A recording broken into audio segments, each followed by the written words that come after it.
Meu nome é Lucas Lindolfo, eu sou líder junto com aquela... Cadê aquela moça linda? Minha esposa, Carol, aquela que fez a oração aqui no final. Nós somos líderes do TUI, Ministério de Jovens dessa igreja. Glória a Deus! E hoje eu estou aqui encarregado de compartilhar a palavra que o Senhor colocou no meu coração com vocês. E sabe, é bem interessante porque o domingo passado eu estava encarregado de trazer a palavra. O Ramon falou comigo, Lucas, prega nesse 18H, que foi o que passou agora, né, na semana passada. E eu comecei a montar a palavra na semana passada, eu estava montando e eu falei, Deus, nossa, que vontade de pregar essa palavra na quarta-feira, no pré-conferência. No dia seguinte que eu fiz essa oração, o Ramon me aborda e fala, cara, eu senti que eu tenho que pregar essa semana. Então, guarda essa palavra aí para uma próxima e você prega na quarta conferência. Aí eu falei, Senhor Deus, essa é a nossa chance. Eu estou falando isso para que você saiba que a palavra que eu estou prestes a ministrar foi preparada e planejada pelo Senhor Deus há muito tempo. Eu quero te falar que essa palavra que eu vou ministrar não é algo que veio só do meu coração, mas eu tenho certeza que lá no céu o Senhor já quis derramar esses princípios, essas verdades sobre a igreja no dia de hoje. Então, o meu pedido para você é, abra seu coração e se prepare, porque eu posso estar aqui com o nariz entupido, meio gripado, mas a verdade é que eu não preciso do meu corpo físico para ministrar, porque a palavra que eu quero ministrar para você, ela vai fluir do meu espírito para o seu espírito. A palavra que eu vou ministrar para você, ela veio do coração de Jesus, para que a sua alma, o seu espírito sejam alimentados. Então, onde você estiver, feche seus olhos agora. Estenda suas mãos assim como se fosse receber um presente. Eu quero fazer mais uma oração por você e por mim. Senhor Jesus, nós agora declaramos, nós pedimos para que os céus permaneçam abertos sobre este lugar, Jesus. E eu peço também para que o seu Espírito possa agora rasgar os nossos corações e trazer a verdade que a sua palavra quer ministrar a nós. Nós amamos a sua palavra, nós amamos, Senhor, essa revelação que o Senhor quer trazer. E a minha oração é que nada impeça aquilo que o Senhor planejou para o dia de hoje, Senhor. Porque eu creio que a minha vontade pode ser boa, a vontade dos pastores dessa igreja são boas, mas a verdade é que a sua vontade é boa, perfeita e agradável, Senhor. E é por ela que eu clamo nesse momento, em nome de Jesus. Amém. Amém. Vai abrindo sua Bíblia aí em Romanos. Pode dar uma salva de palmas para Jesus. Amém. Pode abrir sua Bíblia em Romanos. Nós vamos ler o capítulo 1, no versículo 16.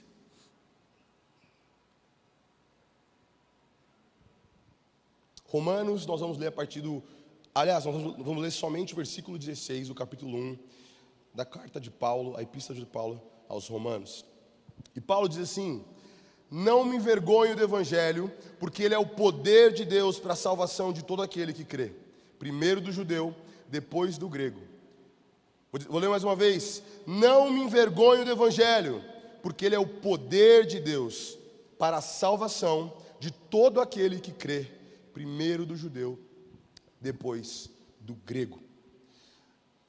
Sabe que eu, quando olhava para a história de Paulo, até hoje, muitas vezes eu olho para a história de Paulo e de grandes homens da fé que se tornaram mártires em nome do Evangelho, eu ficava pensando, que moral que eu tenho para poder falar que eu tenho sido perseguido.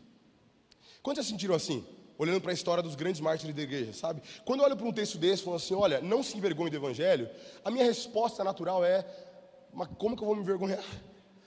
Hoje no Brasil é legal ser crente. Quantos artistas famosos, influenciadores, se professam como cristãos? Quantas pessoas que o mundo aplaude estão falando, eu sou crente, eu sou fã de Jesus, esse cara é muito da hora. Nossa, esse Jesus aí tem uma energia legal. Sabe o jovem místico? Tem uma áurea assim, em volta desse Jesus, que eu não sei explicar. Mas a verdade é que o inimigo tem roubado do nosso coração o entendimento de que se nós vivemos uma vida segundo o Evangelho, sim, sim, você sofremos perseguição. Você sabia disso? Talvez a perseguição que você sofra não seja uma perseguição física como Paulo sofria. A história conta que na época de Paulo se declarar cristão era uma vergonha gigantesca. Afinal, esse Cristo a quem eles chamavam de mestre, morreu como o pior bandido, crucificado numa cruz, nu. O povo escolheu a Barrabás para que eles fossem libertos no lugar de Jesus. Ou seja, para a sociedade naquela época, não existia nada mais desprezível do que se confessar como um cristão, como um seguidor de Jesus. Talvez Paulo tenha ouvido algo do tipo da sua família, como: se você seguir esse Jesus, você está banido dessa casa e você agora é inimigo dessa família. Talvez Paulo tenha ouvido do seu chefe, do seu supervisor naquela época: olha, vou te falar uma coisa, se você começar com essa baboseira de Jesus, esquece todo o seu plano de carreira, esquece todo o seu status, esquece os seus bens materiais. Ou seja, Paulo, na época dele, ele de fato foi um homem que disse: olha, mesmo diante de tudo isso, eu não me envergonho do Evangelho, porque ele é poder de Deus para a salvação de todo aquele que crê. Eu não me envergonho, não interessa, você pode me oferecer as maiores quantias, você pode me oferecer um excelente plano de carreira, você pode me oferecer o que você quiser, mas a verdade é que eu não me envergonho desse Evangelho. E é sobre esse Evangelho que eu vou alicerçar a minha vida. Esse Evangelho é a base dos meus princípios, dos meus valores. E quando nós olhamos para a história de Paulo, a gente, como eu disse para vocês, a gente olha e fala: cara, que louvável essa atitude dele. Mas ao mesmo tempo, diante desse cenário catastrófico da vida dele, o nosso pensamento é: eu não sofro perseguição. Afinal, ser crente está na moda. Eu não sofro perseguição. Como é que eu vou falar que eu sofro perseguição diante de um cara que sofreu tudo que ele sofreu? É quase que ridículo eu falar: eu me envergonho do Evangelho. Lógico que eu não me envergonho. Vivo no Brasil, um país onde a pregação do Evangelho não é só aceita, como às vezes, muitas vezes aplaudida. Então, como é que eu vou falar eu não me envergonho do Evangelho? E nós colocamos ali uma relação de perseguição física com a vergonha. Ou seja, se eu não sofro o tipo de perseguição que Paulo sofre, não tem nem motivo pelo qual eu deva me envergonhar do Evangelho. Logo, eu também não me envergonho do Evangelho. Mas eu quero ler com vocês um texto, está em 2 Timóteo 12, que diz assim: de fato, todos os que desejam viver piedosamente em Cristo, diga comigo, todos serão perseguidos. Paulo está falando o seguinte: Timóteo, de fato, qualquer um que se professar como um cristão e de fato seguir a Jesus, viver piedosamente, seguir os passos dele, vão sofrer perseguição. É inevitável. Então, diante dessa verdade, a gente aqui, que estamos conversando nesse momento, a gente fica num dilema. Eu, quando comecei a refletir sobre isso, eu comecei a entrar num dilema, porque eu falei: peraí, eu quero seguir a Jesus, eu sigo a Jesus. Como que eu digo então que eu não sofro perseguição? Se Paulo está sendo claro, se a palavra de Deus está sendo clara, falando que todos que seguem a Jesus serão perseguidos. Por muito tempo, igreja, o diabo tem nos enganado e querendo nos convencer de que o cristão que anda de acordo com a vontade de Deus não é perseguido, mas essa é uma mentira que eu quero que caia por terra hoje. Porque eu lembro quando eu era jovem, mais jovem, né? O pessoal mais velho falou: lá vem o menino aqui querendo pagar de maduro. Quando eu era mais jovem, quando eu tinha lá, sei lá, meus 14 anos, no colégio, eu lembro de, quando eu mudei para um colégio, eu falei: cara, quer saber? Dessa vez eu vou me professar como cristão. Eu não estou nem aí. Se o cara me perguntar, a primeira coisa que eu vou falar: eu sou cristão. E isso veio em partes porque isso nasceu no meu coração, mas em outra parte porque a filha do pastor Zé Luiz estava na minha sala. Então meio que eu não tive muita opção, né, Thaís? Eu olhei para Thaís no primeiro dia de aula e falei: bom, é isso aí então. Então chegou a hora de ser cristão. Se não acabou solo na igreja, se não acabou espaço aqui. E aí eu comecei cara, qualquer conversa eu falava: eu sou cristão, sou cristão. Não sei o que lá. E aí, Lucas, vai no jogo? Vou, mas eu vou depois da minha igreja. E vou te falar uma coisa, eu até me surpreendi, eu falei: uai, esse negócio de se posicionar como cristão é tranquilo. O pessoal respeita, fala: ai, que legal, você vai na igreja, né? Que legal, às vezes se interessa, o que vocês fazem lá? Pô, vou um dia na sua igreja. Agora, sabe quando o problema começou a aparecer? O dia que eu quis deixar de ser só um cristão, entre aspas, e começar a seguir os princípios que o Evangelho me ensinou a viver. Foi aí que começou o problema, porque dizer que eu era crente já não era mais suficiente. Eu ia ter que falar na aula de história, de biologia, se eu cria no evolucionismo ou no darwinismo. Se eu vim do macaco ou se eu creio que um Deus me criou. E eu lembro de uma aula dessa, onde eu estava falando sobre isso, a gente estava conversando sobre a evolução, e eu fiquei num dilema, assim, será que eu vou falar a minha opinião?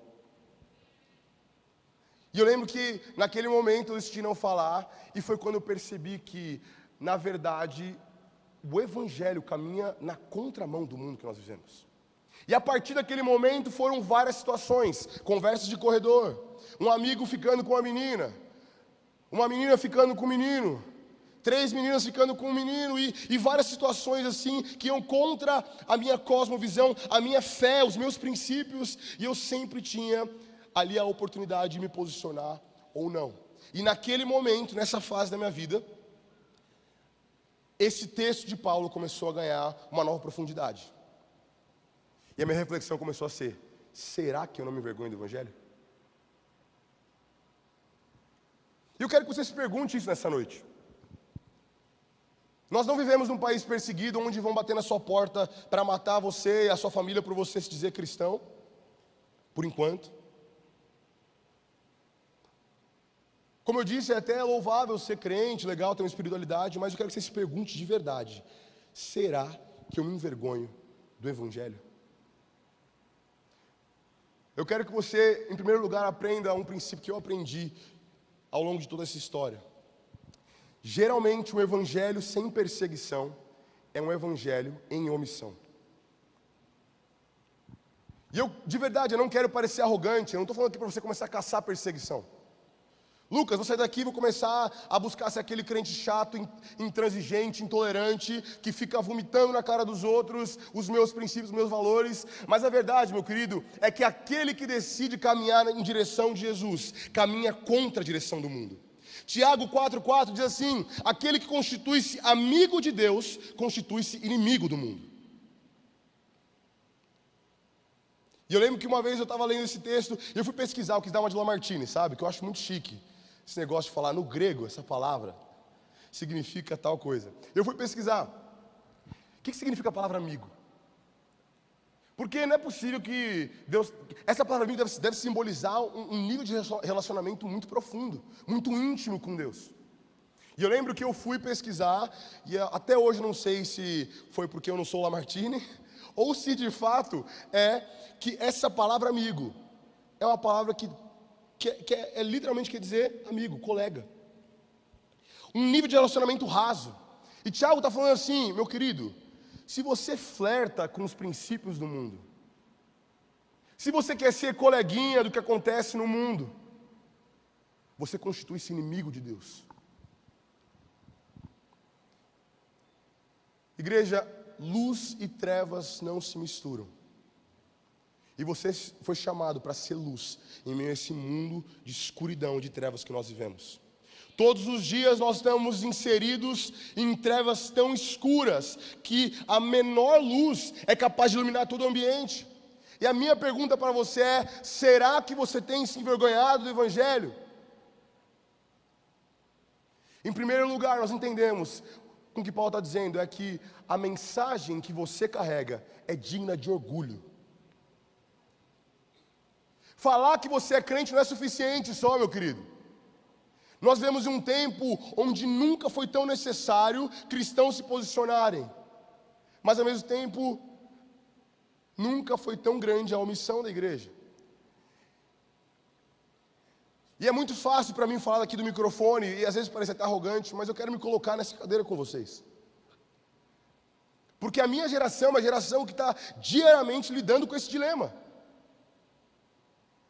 Seja em um assunto a respeito da vida, a respeito de política, a respeito de finanças, seja num jogo de futebol, onde a rapaziada começa a mostrar a mulher pelada, eu tenho que ser o chatão que vai falar: pessoal, se for assim eu vou embora.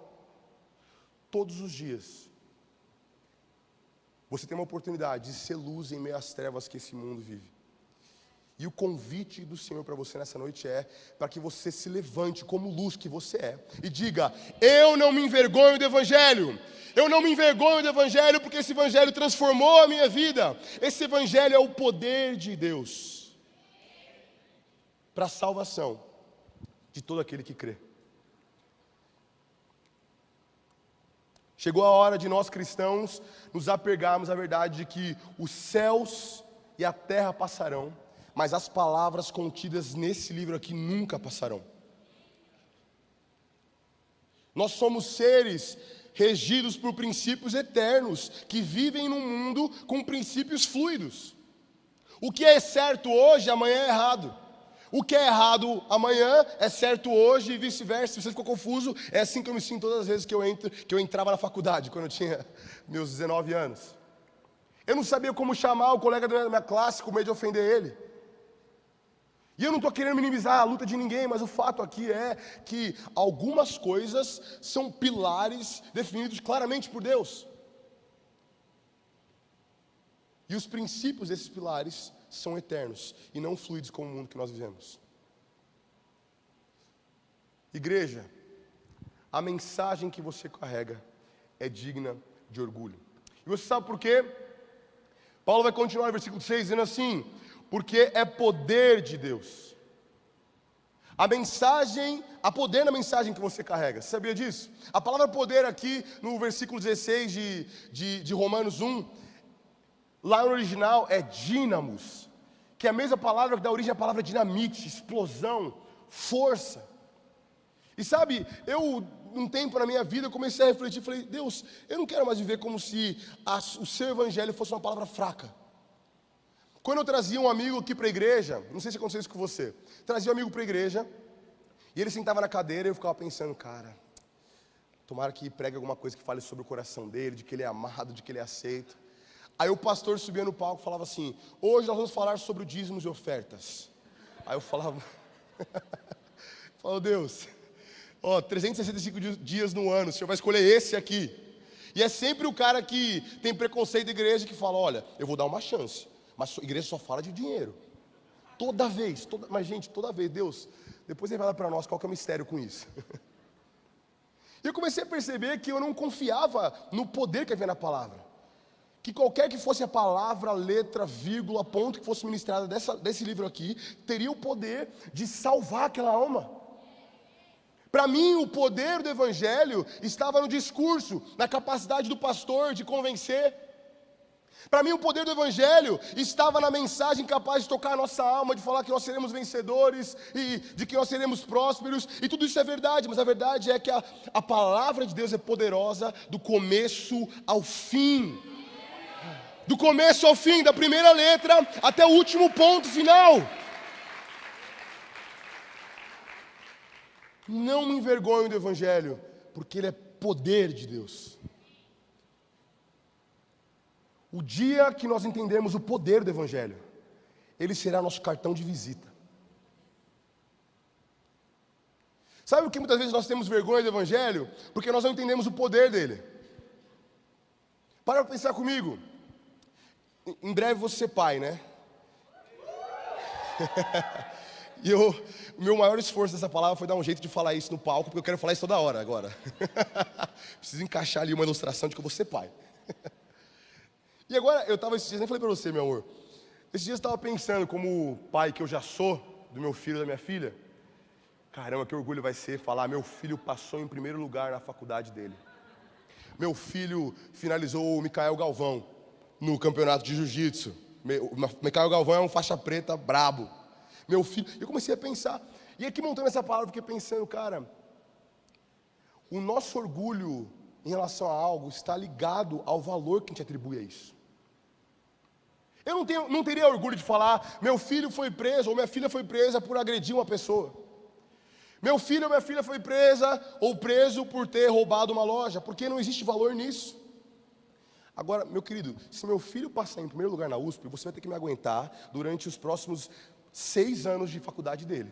Porque qualquer vez que pegar o microfone aqui, eu vou falar: porque sabe que meu filho passou em primeiro lugar. Eu vou dar um jeito de enfiar essa ilustração na palavra. Nós precisamos enxergar o poder que há nessa mensagem aqui. E quando nós enxergarmos esse poder que é explosivo, que é forte, será natural para nós compartilharmos essa mensagem. Meu querido, nós temos orgulho de tanta coisa passageira. Sabe, eu lembro que eu fiz um seminário nos Estados Unidos e uma aula que o pastor estava falando sobre pregação, nem lembro que aula que foi. Ele falou assim, olha, se a igreja estiver muito fria, você começa a perguntar sobre time. Tem palmeirense aí? Tem São Paulino? Agora ninguém está respondendo só porque eu falei. Mas é verdade, funciona. Por quê? Porque nós temos orgulho de falar, eu sou corintiano. Corintiano está sempre maior número, né? Não vou nem perguntar sobre os santistas para não ficar chato. Nós temos orgulho de coisas que são válidas, são ótimas, mas são tão passageiras, se comparado à eternidade das palavras do nosso Criador, Senhor Jesus Cristo. Meu querido, se você tem mais orgulho de falar que eu sou corintiano do que eu sou cristão, tem algo errado na sua vida, você não entendeu o poder dessa mensagem. Se você tem orgulho de falar eu sou um engenheiro e não tem coragem de falar eu sou um cristão e seguir os princípios da palavra, tem algo errado com o seu padrão de valores. Você não enxergou o poder que há nessa mensagem, o poder que há no Evangelho, o poder de arrancar uma vida do inferno. Pode aplaudir.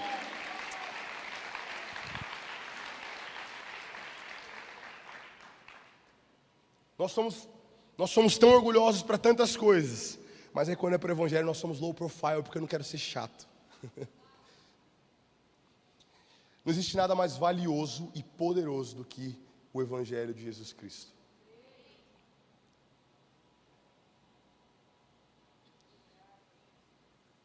Salmos, eu quero dar um testemunho de que aconteceu comigo no começo da palavra, para ajudar você a entender um pouco do poder prático, na prática dessa mensagem do Evangelho. Eu lembro que começou a pandemia, e eu não sei se vocês tiveram essa sensação na pandemia, lá no comecinho, eu estava incomodado, e eu não sabia explicar, era um sentimento de vazio, e não sei, um sentimento ruim, um peso no coração, eu acordava meio sem ânimo, eu acho que foi algo de todos nós, né, na pandemia. Mas eu tenho o costume de sempre refletir a respeito dos meus sentimentos. Cara, de onde veio esse sentimento? Deus, por que eu estou assim? Tenho uma vida tão boa, uma família que me ama, uma namorada na época que me ama. E eu lembro que em um determinado momento eu me deparei com o texto de Salmos 23 que fala, o Senhor é meu pastor e nele eu sou satisfeito. E fala diversas coisas a respeito de como se nós temos a Jesus, nós temos tudo. E ali o Senhor me marcou de um jeito que eu não sei explicar. Sabe, do nada, ao ler ali, quantos versículos são? 25, 20, alguns poucos versículos, a minha crise existencial se transformou num transbordar de propósito, de alegria. Bastou eu ler apenas um capítulo curtinho, de um texto escrito há milhares e milhares e milhares de anos atrás, para que a minha alma fosse lavada por completo. Eu lembro que eu fui no meu quarto e escrevi uma música baseada nesse salmo, e cara, aquilo era como se fosse um alimento para minha alma. E o dia que eu me sentia um pouco mais desanimado e um pouco mais vazio, eu falava, ei, o Senhor é meu pastor e nele eu sou satisfeito. Eu não preciso estar passeando no shopping, eu não preciso saber sobre o dia de amanhã, eu não preciso saber como vai ser meu namoro, porque o Senhor é meu pastor e eu não preciso de mais nada, meu querido. É esse nível de relacionamento que o Senhor tem para nós e muito mais. É o entendimento de que isso aqui não é só uma filosofia, um conceito, isso aqui é poder manifesto em papel e caneta, em letras, é poder para a sua alma, é o poder para te tirar da depressão, da ansiedade, é o poder para te tirar de uma crise financeira, é o poder para te resgatar das trevas, é o poder para apagar da história os seus pecados e te incluir numa herança eterna celestial. Essa mensagem, meu querido, tem o poder de fazer o que nenhuma outra mensagem tem. Que é de arrancar uma vida do inferno e colocá-la num reino transbordante de alegria, de prosperidade, de comunhão plena, de plenitude eternamente. É esse o poder que essa palavra tem.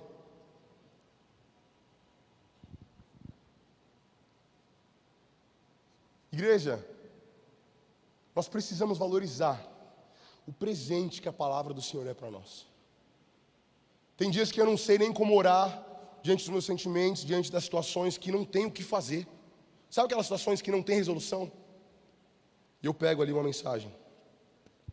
Senhor, tua palavra é o pão que me alimenta. Senhor, tua palavra é lâmpada para os meus pés. É a verdade, é um escudo sobre o qual eu me refugio. Senhor, a sua palavra, ela é vida para mim. Senhor, a sua palavra, ela é poderosa, é capaz de penetrar no mais profundo do meu ser e trazer a verdade à tona. Senhor, a sua palavra. Eu começo a declarar as palavras do Senhor que são escritas nesse livro aqui, e meu coração vai começando a ser cheio, eu vou sendo cheio de fé, e do nada, aquela murmuração, aquele choro que era de tristeza, começa a se tornar um choro de alegria, de empolgação, e do nada, eu estou na minha casa, sem entender o porquê, transbordando de esperança, porque esse é o poder da palavra que o Senhor nos entregou. O dia que você estiver passando por alguma dificuldade, pega essa palavra aqui, e comece a ler. Eu te garanto que a sua vida vai ser transformada. E por último, eu quero dizer que a mensagem que você e eu carregamos salva. O versículo 16 diz assim, na parte C: porque a palavra de Deus, o Evangelho é poder de Deus para a salvação de todo o que crê. Eu amo a ilustração que Jesus nos dá a respeito de nós sermos luz, nós sermos candeias. Ele diz que uma candeia, ela foi feita para brilhar, parafraseando, para iluminar a escuridão de onde ela estiver. Por isso ela deve ser colocada em um lugar alto, não embaixo da mesa. E como eu comecei falando para vocês, como a gente tem escondido a nossa luz. Como nós temos escondido a luz que o Senhor nos deu através da sua palavra.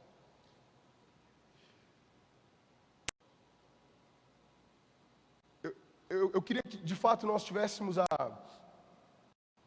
humildade agora de reconhecer. E eu falo nós com todas as letras, porque eu me incluo nisso. Nós precisamos reconhecer que nós nos esquecemos que essa palavra salva. Nós nos esquecemos que não existe poder maior do que arrancar uma vida do inferno. Eu sempre fui a pessoa que gostou muito da manifestação do reino de Deus através de outras manifestações, seja por sinais, prodígios, maravilhas, curas. Eu sempre fui essa pessoa que ia, minha mãe está aqui embaixo, eu ia com ela numa roda, chamava Roda de Fogo. Eu ia lá com uns 10, 12 anos, pergunta para quê? Buscar o Senhor? Não, para ver as irmãzinhas do coque levitando e rodando, e uma senhorinha que não conseguia nem andar, pulando 10 metros de altura. Eu, caramba, Senhor, me dá essa unção aí no jogo de vôlei que eu jogava na época. Eu amava ver isso, mas conforme eu fui amadurecendo na minha fé, eu comecei a entender que não existe poder maior do que ver uma vida sendo resgatada do inferno. Nenhum poder se compara a isso, meu querido. E esse poder reside nessa palavra que nós chamamos de Evangelho. Eu quero contar para vocês uma história de um rapaz chamado Med.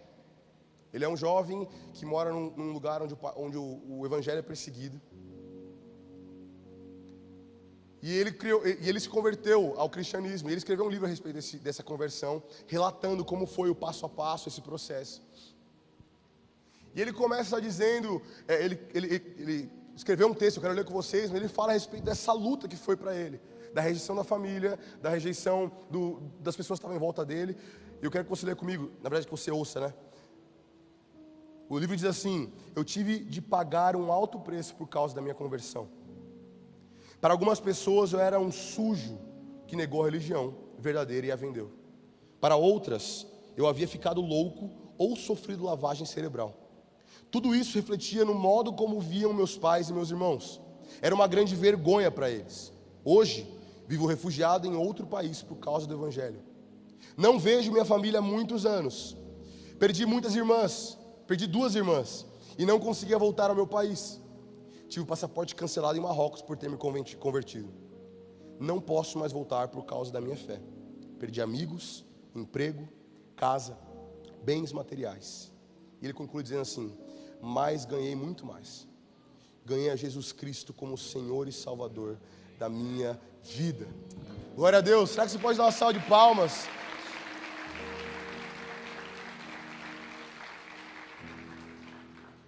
Quando eu olho histórias como essa, contemporâneas a nós, né, que aconteceram nesse século, nesses tempos, eu tenho de verdade orado para o Senhor, falando: Senhor Deus, se algum dia eu estiver diante de uma situação onde eu preciso me posicionar em relação ao Senhor ou ao mundo, me dá força de ser como esse jovem, que abriu mão de tudo, por amor ao Evangelho, por entender que esse Evangelho é digno de orgulho, que esse Evangelho tem um poder para salvar e para retirar uma vida do inferno.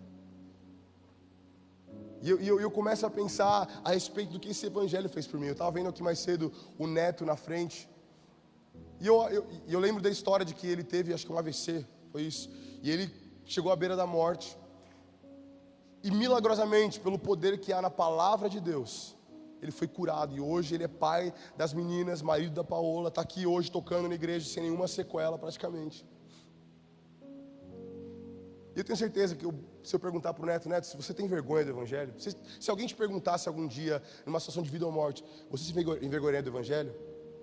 E eu acho que ele com certeza faria algo do tipo: como envergonhar do Evangelho que salvou a minha vida? Como envergonhar do Evangelho que transformou a minha história, salvou a minha família? Sabe, eu conheço alguns dos ossos aqui embaixo, e eu estou pensando a respeito do que o Evangelho já fez por você, meu querido. Comece a lembrar agora daquilo que a mensagem da cruz já fez por você e por mim. E a minha oração para essa noite é: Deus nos faz ter a convicção de que a mensagem do Evangelho está acima de qualquer outra mensagem na nossa vida. Nos faz ter uma revelação a respeito do poder dessa mensagem, para que aonde nós formos, nós possamos compartilhar e testemunhar do impacto que essas palavras tiveram na nossa vida. Como me envergonhar da mensagem que transformou minha história, que me deu um destino, que me deu um propósito? Durante a pandemia, como eu disse para vocês, eu às vezes ficava pensando como alguém que não tem o Evangelho faz. No que ele se apega? Como se envergonhar de um Evangelho que é a base da minha vida. Queria te convidar a fechar seus olhos, onde você estiver agora.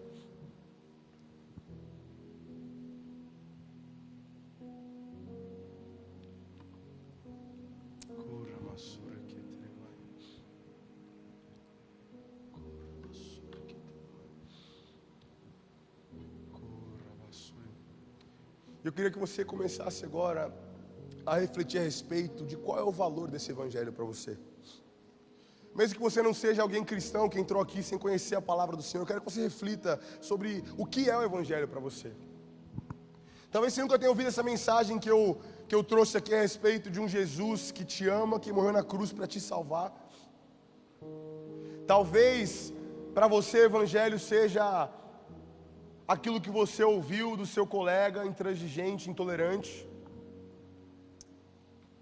Mas eu quero dizer para você uma coisa que eu aprendi na minha vida, que o Evangelho, sabe, quando bem apresentado e quando compreendido, ele é irresistível. E eu não sei qual é o seu histórico, eu não sei quais são os seus pecados, eu não sei qual é a sua história com Jesus, se existe uma história, mas eu quero te falar uma coisa: você não entrou aqui por acaso, você não entrou nessa transmissão ao vivo por acaso. Esse Evangelho transformou a minha vida, transformou a vida do Neto, como eu falei para vocês, transformou a vida do Ramon, tem transformado a vida de cada um que frequenta e que serve nessa igreja todos os dias. E um outro nome para esse Evangelho é Boas Novas. Eu quero te dar uma boa notícia nessa noite. Jesus morreu numa cruz pelos seus pecados. Ele te ama, e através dessa morte que ele sofreu na cruz, Ele te deu a vida, e uma vida em abundância.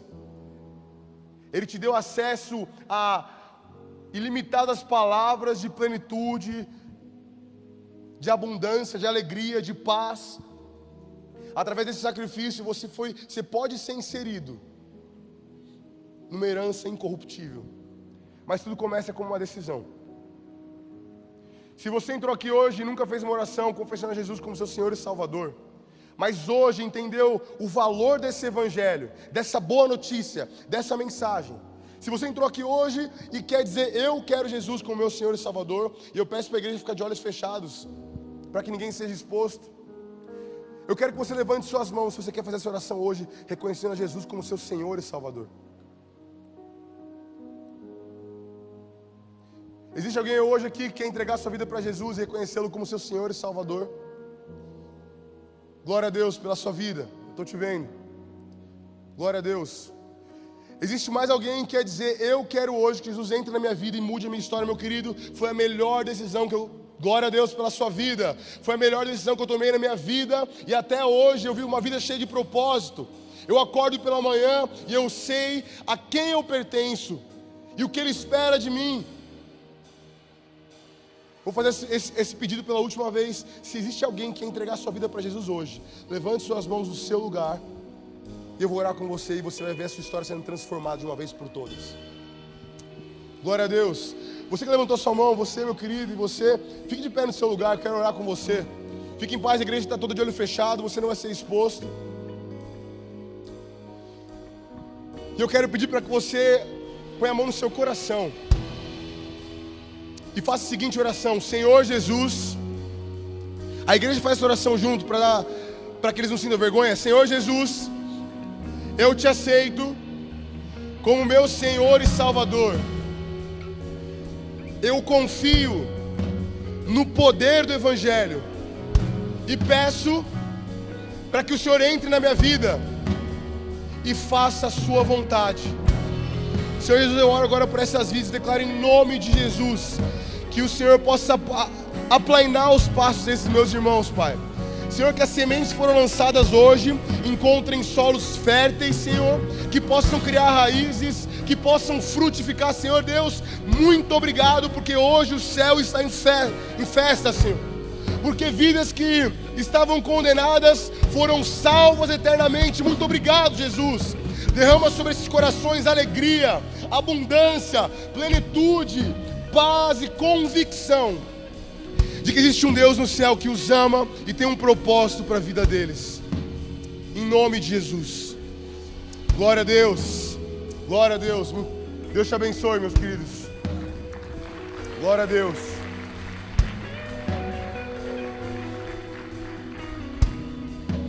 E eu quero fazer um segundo apelo. Eu quero que você seja muito genuíno nesse apelo. Meu segundo apelo é para você que se sentiu de certa maneira confrontado. E você que talvez tenha entendido que você tem se envergonhado do Evangelho em alguns momentos. E sabe, não tem peso nenhum nisso, não tem vergonha nenhuma nisso, porque nós somos seres falhos. Eu, Lucas Lindolfo, trabalho numa igreja há mais de 4 anos. E por diversas vezes eu tenho vergonha do Evangelho. Mas todas as vezes eu oro e falo: Senhor Deus, me perdoa. Me lembra do valor dessa mensagem. Me lembra do que essa mensagem fez na minha vida. E se você entrou aqui hoje e quer dizer: chega, eu não quero mais me esconder no anonimato, eu não quero mais me esconder nessa vibe legal de ser crente, eu quero seguir a Jesus, custe o que custar. Fique de pé no seu lugar. Senhor Deus, eu declaro que nessa noite aqueles que estavam no anonimato virão para a luz, Senhor. Eu declaro que essa noite o Senhor colocará no nosso coração um fogo inapagável, Senhor. Que nós possamos compartilhar a mensagem que transformou as nossas vidas, Senhor. Deus, eu declaro agora em nome de Jesus o nosso entendimento rasgado, para que o Senhor coloque dentro dele a verdade de que o Evangelho é valioso, de que o Evangelho é tudo que nós temos, de que o Evangelho é o alicerce, é o firme fundamento. Senhor Deus, coloca no coração dos meus irmãos revelação do que é o Evangelho. Coloca no nosso coração o entendimento de que o Evangelho não é só uma filosofia, não é só um conceito. Ele é o poder de Deus para a salvação de todo aquele que crê, Senhor. Nos dá uma ousadia inconsequente, Jesus. Nos tira o medo de sermos rejeitados, mas nos dá, Senhor, ainda mais fome para que nós sejamos aceitos pelo nosso Salvador, pelo nosso Mestre, Jesus Cristo. Eu peço que nesse tempo de escuridão, a sua igreja seja levantada como luz, para resplandecer a luz que brilha dentro de nós, a luz que é o Senhor Jesus. Em nome de Jesus, em nome de Jesus, sabe, na faculdade, no colégio, no trabalho, Senhor, nas conversas sobre política, Senhor, nas conversas sobre aborto, Senhor, nas conversas sobre opção sexual, Senhor, que nós sejamos o Evangelho, que nós possamos transbordar convicção no Evangelho, não no nosso entendimento somente, mas nas suas palavras, porque Deus, passarão céus e terra, mas as suas palavras permanecem as mesmas ontem, permanecem as mesmas hoje e permanecerão as mesmas eternamente. Nós nos apegamos a isso, Senhor.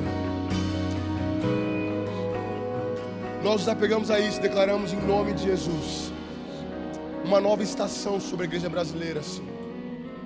Senhor, que aonde os meus irmãos forem, ali seja um ponto de encontro entre Deus e a terra, Senhor. Que o Evangelho seja o nosso cartão de visita aonde nós formos, Pai. Nos incomoda, Senhor. Eu te agradeço por essa palavra e eu peço para que as sementes que foram lançadas nesse altar, Senhor, possam germinar nas nossas vidas, Pai. Eu falo pela minha vida que nós possamos permitir que essa palavra cresça de dentro para fora, Senhor, até que venham os frutos, em nome de Jesus. Amém, amém. Será que você pode dar uma salva de palmas para Jesus?